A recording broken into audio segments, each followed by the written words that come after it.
శివన్య ఇప్పుడు క్రికెట్ బెట్టింగ్లు జరిగి ఇన్ని ప్రాణాలు పోతున్నాయి. యూత్కి నీ మెసేజ్ని చెప్పన్యా. హాయ్ ఫ్రెండ్స్, నేను శివ వెల్దుర్తి. సో నేను కార్పొరేట్ ట్రైనర్గా పనిచేస్తున్నాను.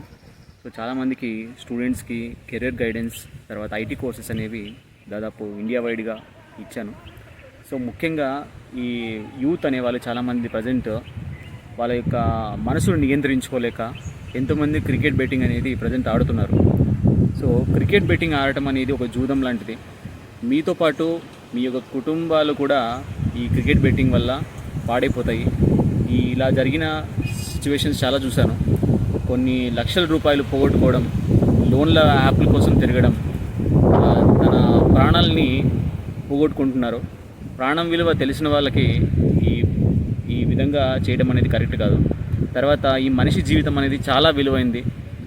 మనిషిగా జీవించడం కొన్ని వేల సంవత్సరాల తర్వాత ఈ జన్మ అనేది దొరుకుతుంది. కాబట్టి ప్రతి ఒక్కరు కూడా ఆలోచించాల్సిన విషయం, మీరు ఏదైనా సరే చేసినా కూడా మీ పేరెంట్స్కి అది ఉపయోగపడేటట్లుగా ఉండేటట్లుగా చూసుకోండి. సో కాబట్టి మీరు ప్రతి ఒక్కరు కూడా జాగ్రత్తగా ఏదైనా సరే ఒక ఆచితూచి అడుగేసి ఈ క్రికెట్ బెట్టింగ్లని జస్ట్ ఒక ఎంటర్టైన్మెంట్గా చూడాలి, కానీ పూర్తిగా ఈ బెట్టింగ్లు ఆడి జీవితాలను అయితే కోల్పోకండి. మెడిటేషన్ చేసుకోవడానికి ప్రయత్నించండి. మెడిటేషన్ అనేది మనసును నియంత్రిస్తుంది. దాంతోపాటు మీరు ఏదైతే అనుకున్నారో ఆ గోల్ని రీచ్ అవ్వగలుగుతారు.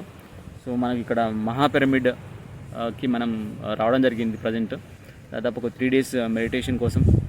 సో జీవితం అనేది మారాలనేది అంటే మనసు అనేది ఫస్ట్ మారాలి, మైండ్ సెట్ మారాలి.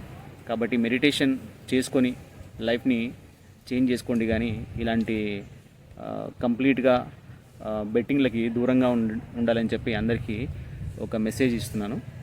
Thank you. Okay bro, thank you bro.